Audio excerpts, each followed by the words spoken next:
नमस्कार विद्यार्थी मित्रांनो, मराठी नोकरी यूट्यूब चॅनलवर आपल्या सर्वांचं स्वागत आहे।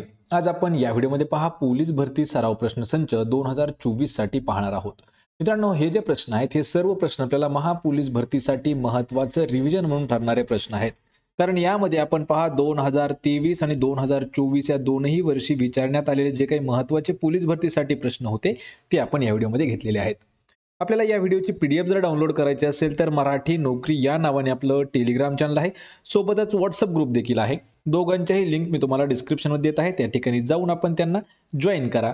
आणि मित्रांनो, चॅनलवरती जर नवीन असाल तर लगेच आपल्या मराठी नोकरी यूट्यूब चॅनलला सबस्क्राइब करून ठेवा, म्हणजे डेली आपल्याला याच पद्धतीचे व्हिडिओज पाहायला मिळतील। चला तर व्हिडिओला सुरुवात करूया।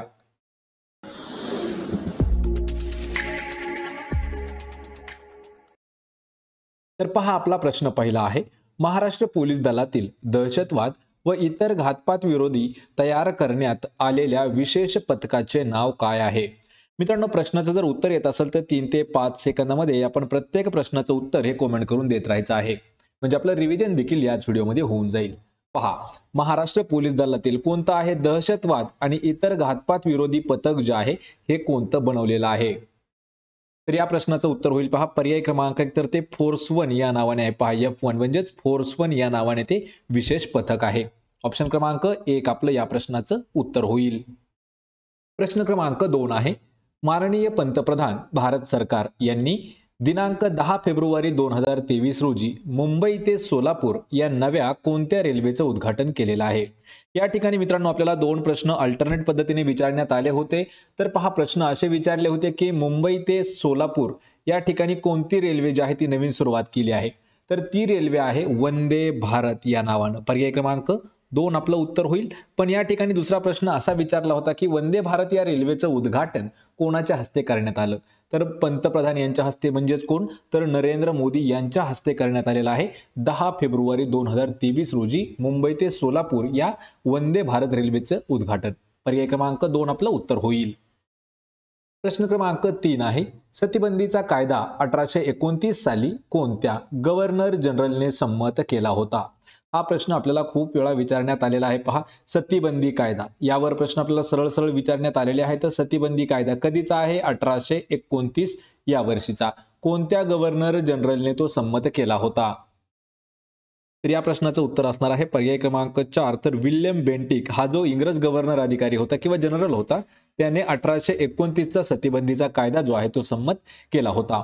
पर्याय क्रमांक 4 आपलं या प्रश्नाचं उत्तर होईल। प्रश्न क्रमांक 4 आहे, अरवली पर्वत रांगात सर्वाधिक उंचीचं शिखर खालीलपैकी कोणते आहे? पहा, अरवली पर्वत रांगेमध्ये सर्वात उंच असणारं शिखर कोणतं आहे? तर या प्रश्नाचं उत्तर होईल पर्याय क्रमांक 2, तर गुरु शिखर हे जे आहे हे अरवली पर्वत रांगेमधील सर्वात उंच असणारं शिखर आहे। मित्रांनो, यामध्ये जे कळसुबाई आहे हे आपल्या महाराष्ट्र राज्यातील सर्वात उंच असणारं शिखर आहे, लक्षात ठेवा। आणि ते जे शिखर आहे ते नाशिक आणि अहमदनगर या 2 जिल्ह्यांच्या बॉर्डरवरती आहे। कळसुबाई हे महाराष्ट्रातील सर्वात उंच शिखर आहे आणि अरवली पर्वत रांगेतील सर्वात उंच शिखर आहे गुरु शिखर। पर्याय क्रमांक 2 आपलं या प्रश्नाचं उत्तर होईल। प्रश्न क्रमांक 5 आहे, रेगुर मृदा खालीलपैकी कोणत्या प्रदेशात मोठ्या प्रमाणात आढळून येते? पहा, मातीचे जे काही महत्त्वाचे प्रकार आहेत पहा, त्यातीलच एक रेगुर मृदा हा एक प्रकार आहे। तर रेगुर मृदा ही जास्त करून किंवा मोठ्या प्रमाणात कोणत्या प्रदेशामध्ये आढळते? तर या प्रश्नाचं उत्तर असणार आहे पर्याय क्रमांक 4, तर दख्खनचं पठार। लक्षात ठेवा, दख्खनचे जे पठार आहे, दख्खनचे पठार, तर या ठिकाणी आढळते पहा सर्वात जास्त रेगुर मृदा। पर्याय क्रमांक 4 आपलं या प्रश्नाचं उत्तर होईल। प्रश्न क्रमांक 6 आहे, रेल्वेसाठी प्रवासी डब्यांचा कारखाना खालीलपैकी कोणत्या ठिकाणी स्थित आहे? लक्षात ठेवा, हा महत्त्वाचा प्रश्न आहे। आतापर्यंत 3 वेळा विचारण्यात आलेला आहे। पहा, आपल्याला 2022 आणि 23 या 2 वर्षामध्येच हा प्रश्न आपल्याला 3 वेळा विचारण्यात आलेला आहे। रेल्वेसाठी प्रवासी डब्यांचा कारखाना कोणत्या ठिकाणी स्थित आहे? तर ते आहे पहा पेरांबूर या ठिकाणी। पर्याय क्रमांक 1 आपलं या प्रश्नाचं अचूक उत्तर होईल। प्रश्न क्रमांक 7 आहे, खालीलपैकी कोणत्या वर्षी भारतीय रिझर्व्ह बँकेची स्थापना करण्यात आलेली आहे? मित्रांनो, सर्वात जास्त वेळा विचारण्यात आलेला प्रश्न आहे पहा, आरबीआय वरती रिझर्व्ह बँक ऑफ इंडिया याची स्थापना जी आहे ही कोणत्या दिवशी करण्यात आलेली आहे? असा आपल्याला सरळ सरळ प्रश्न विचारण्यात आलेला आहे। तर या प्रश्नाचं योग्य उत्तर असणार आहे पहा पर्याय क्रमांक 3 तर 1 एप्रिल 1935. पहा आपल्याला कधी कधी वर्ष विचारलं जातं तर 1935 हे वर्ष आहे. 1935 या वर्षी रिझर्व्ह बँकेची स्थापना करण्यात आलेली आहे. हा प्रश्न मित्रांनो आपण कम्युनिटीमध्ये पोल केला होता. त्या ठिकाणी 11% विद्यार्थी 1925 सांगत आहेत. तर हे उत्तर चुकीचं आहे. 1 एप्रिल 1935 या दिवशी भारतीय रिझर्व्ह बँकेची स्थापना केलेली आहे. पर्याय क्रमांक 3 आपलं या प्रश्नाचं उत्तर होईल. प्रश्न क्रमांक 8 आहे. खालीलपैकी कोणता दिवस पंचायत राज दिवस म्हणून साजरा केला जातो? पंचायत राज दिवस ग्राम सेवकासाठी सुद्धा हा प्रश्न विचारण्यात आलेला होता. पहा पंचायत राज दिवस. आणि मित्रांनो हे काय असे महत्त्वाचे जे प्रश्न असतात पहा दिनविशेष झालं आंतरराष्ट्रीय असो किंवा मग जागतिक असो तर त्यासाठीही आपण महत्त्वाचे 2 व्हिडिओ घेतलेले आहेत. त्या दोघांचेही लिंक्स मी तुम्हाला डिस्क्रिप्शनमध्ये देत आहे. ते व्हिडिओ देखील आपण पाहून घ्यायचे आहेत कारण त्यामध्ये आपल्याला जेवढे महत्त्वाचे दिनविशेष आहेत ते आपण पूर्णपणे घेतलेले आहेत. म्हणजे आपला एकही मार्क त्या ठिकाणी जाणार नाही. तर या प्रश्नाचं काय उत्तर होईल पहा 24 एप्रिल. पर्याय क्रमांक 1 आपलं उत्तर असणार आहे. तर 24 एप्रिल हा जो दिवस आहे हा पंचायत राज दिवस म्हणून साजरा केला जातो. ऑप्शन क्रमांक 1 आपलं या प्रश्नाचं उत्तर होईल. प्रश्न क्रमांक 9 आहे. रिडल्स इन हिंदुस्तान हे पुस्तक खालीलपैकी कोणी लिहिलेलं आहे? लक्षात ठेवा पुस्तकावरही आपल्याला महत्त्वाचे प्रश्न हे विचारण्यात आलेले आहेत आतापर्यंत आणि त्यापैकीच पुस्तक आहे रिडल्स इन इंडिया. हे इतिहासातील महत्त्वाच्या पुस्तकापैकी एक आहे. तर या पुस्तकाचे लेखक कोण आहेत? तर हे पुस्तक आहे डॉक्टर बाबासाहेब आंबेडकर यांनी लिहिलेलं. पर्याय क्रमांक 4 आपलं या प्रश्नाचं योग्य उत्तर होईल. आपल्याला सर्वाधिक जास्त प्रश्न विचारला पहा महात्मा फुले यांच्यावरती. तर शेतकऱ्याचा आसूड पहा शेतकऱ्याचा आसूड आणि दुसरं जे आहे ते म्हणजे आहे पहा गुलामगिरी. हे जे 2 पुस्तक आहेत हे आपल्याला खूप वेळा आतापर्यंत परीक्षेत विचारण्यात आलेले आहेत आणि त्या दोन्ही पुस्तकांचे लेखक आहेत महात्मा ज्योतिबा फुले.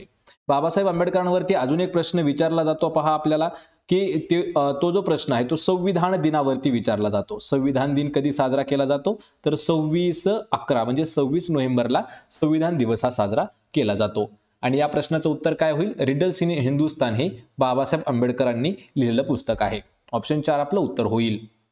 प्रश्न क्रमांक 10 आहे. 2023च्या जागतिक सुरक्षा परिषदेचे आयोजन कोणत्या ठिकाणी करण्यात आले होते? 2023चं जागतिक सुरक्षा परिषदेचं आयोजन कोणत्या ठिकाणी करण्यात आलं होतं? तर या प्रश्नाचं उत्तर होईल पहा पर्याय क्रमांक 4 तर जयपूर हे जे ठिकाण आहे कोणतं? जयपूर हे ठिकाण. तर या ठिकाणी करण्यात आलं होतं 2023च्या जागतिक सुरक्षा परिषदेचं आयोजन. ऑप्शन क्रमांक 4 आपलं या प्रश्नाचं उत्तर होईल. प्रश्न क्रमांक 11 आहे. खालीलपैकी कोणाला सामाजिक कार्यासाठी पद्मश्री किताब केंद्र सरकारकडून मिळालेला आहे? पहा पद्मश्री म्हणजे खालीलपैकी असं कोणती व्यक्ती आहे की त्यांना सामाजिक कार्यासाठी पद्मश्री पुरस्कार जो आहे तो देण्यात आलेला आहे. आणि मित्रांनो हा प्रश्न आपल्याला 2023ला विचारण्यात आला होता. तर त्यापैकी पहा ऑप्शन क्रमांक 1 जे भिकुरामजी इदाते आहेत यांना सामाजिक कार्यासाठी पद्मश्री पुरस्कार देण्यात आलेला आहे. पर्याय क्रमांक 1 आपलं उत्तर होईल. प्रश्न क्रमांक 12 आहे. केंद्र सरकारने 23 जानेवारी हा दिवस नेताजी सुभाषचंद्र बोस यांच्या सन्मानात काय म्हणून घोषित केलेला आहे? यावरती आपल्याला अल्टरनेट प्रश्न विचारण्यात आला होता. तत्पूर्वी आपण या प्रश्नाचं उत्तर जाणून घेऊया. तर या प्रश्नाचं उत्तर आहे पहा पर्याय क्रमांक 3 तर पराक्रम दिवस. आपल्याला प्रश्न विचारण्यात आला होता की पराक्रम दिवस हा कधी साजरा केला जातो? तर लक्षात ठेवा 23 जानेवारी हा जो दिवस आहे हा पराक्रम दिन म्हणून साजरा केला होता किंवा घोषित केला होता आणि जो नेताजी सुभाषचंद्र बोस यांच्या सन्मानार्थ केलेला होता. पर्याय क्रमांक 3 आपलं या प्रश्नाचं योग्य उत्तर होईल. प्रश्न क्रमांक 13 आहे. केंद्रीय बजेट 2023 मध्ये नव्याने प्रस्तावित केलेली अमृत धरोहर ही योजना कशाशी संबंधित आहे? यावर मित्रांनो आपल्याला 23ला प्रश्न विचारण्यात आला होता. पहा योजनेचं नाव काय आहे? अमृत धरोहर. अमृत धरोहर ही जी योजना आहे ही कशाशी संबंधित आहे? तर ही जी योजना आहे ही पाणथळ विकास व संवर्धनाशी संबंधित आहे. म्हणजेच पर्याय क्रमांक 4 पाणथळ संवर्धन किंवा पाणथळ विकास व संवर्धनाशी संबंधित आहे अमृत धरोहर. आणि ही जी आहे ही केंद्रीय बजेट 2023 मध्ये प्रस्तावित करण्यात आली होती. पर्याय क्रमांक 4 आपलं या प्रश्नाचं उत्तर होईल. प्रश्न क्रमांक 14 आहे. भारताच्या राज्यसभा सभागृहाचे अध्यक्ष किंवा सध्याचे अध्यक्ष कोण असतात?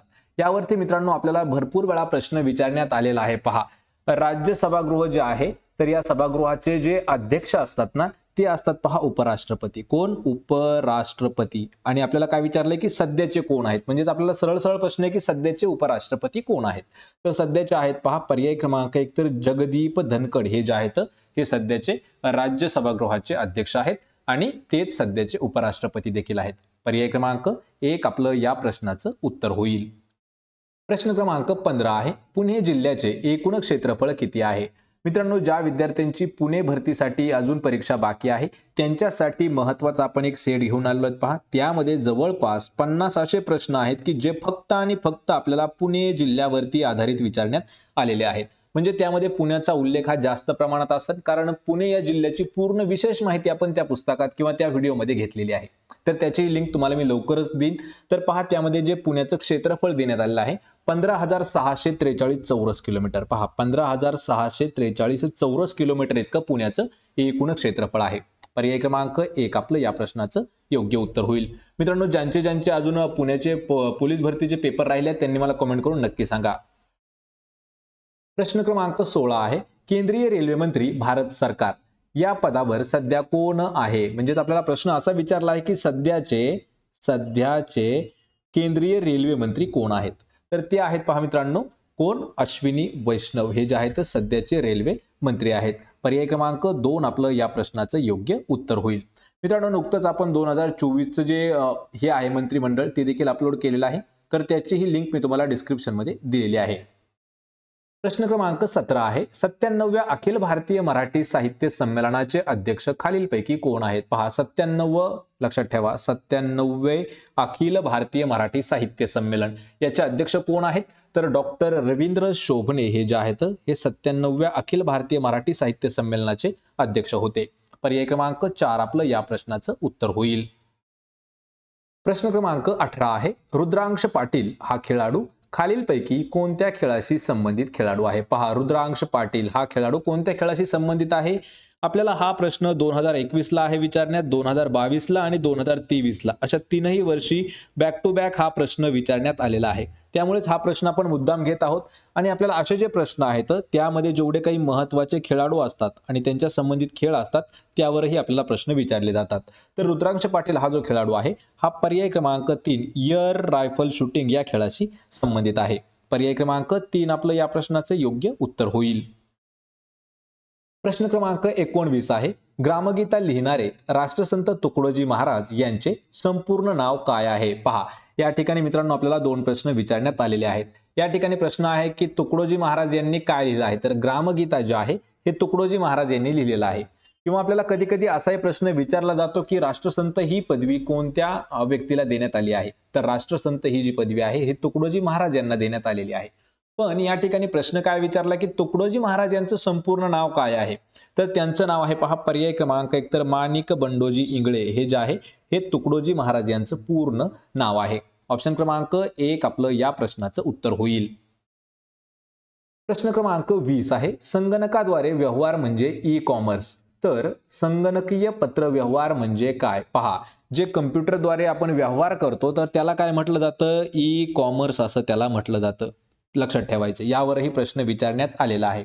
त्याच पद्धतीने जर आपण कम्प्युटराइज्ड पत्र व्यवहार जर करायचं गेलं तर त्याला काय म्हणू? तर त्याला म्हणू पहा पर्याय क्रमांक 4 ईमेल म्हणू, म्हणजेच इलेक्ट्रॉनिक मेल म्हणजेच ईमेल. लक्षात ठेवा व्यवहार करणं ई कॉमर्स झालं आणि पत्र व्यवहार करणं ईमेल झालं. ऑप्शन क्रमांक 4 आपलं उत्तर होईल. प्रश्न क्रमांक 21 आहे सर क्रीक. लक्षात ठेवा सर क्रीक खाडीचा प्रदेश कोणत्या 2 देशांच्या दरम्यान आहे? पहा सर क्रीक खाडीचा प्रदेश आणि हा जो प्रदेश आहे हा ऑप्शन क्रमांक 3 भारत आणि पाकिस्तान या 2 देशांच्या दरम्यान येतो. ऑप्शन क्रमांक 3 आपलं या प्रश्नाचं उत्तर होईल. प्रश्न क्रमांक 22 आहे 1971 ला पाकिस्तानची विभागणी होऊन कोणता नवीन देश निर्माण झालेला आहे?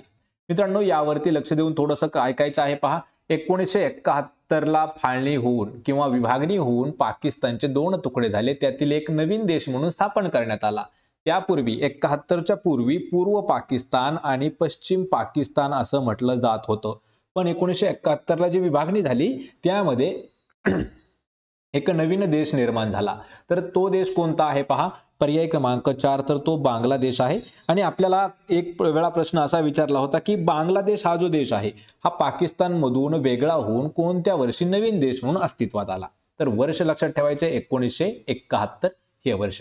कोणत्या देशाची निर्मिती आहे? बांगलादेश या देशाची। पर्याय क्रमांक 4 आपलं उत्तर होईल।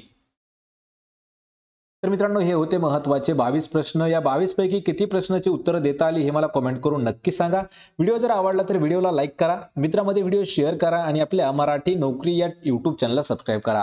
प्रत्येक व्हिडिओची PDF अगदी फ्रीमध्ये मिळवायची असेल तर मराठी नोकरी या नावाने आपलं टेलिग्राम चॅनल आहे, त्याची लिंक देखील मी तुम्हाला डिस्क्रिप्शनमध्ये देत आहे, त्या ठिकाणी जाऊन आपण त्याला देखील जॉईन करा। मित्रांनो, आपण भेटूया पुढच्या एका अशाच नवीन व्हिडिओमध्ये। तोपर्यंत जय हिंद, जय महाराष्ट्र।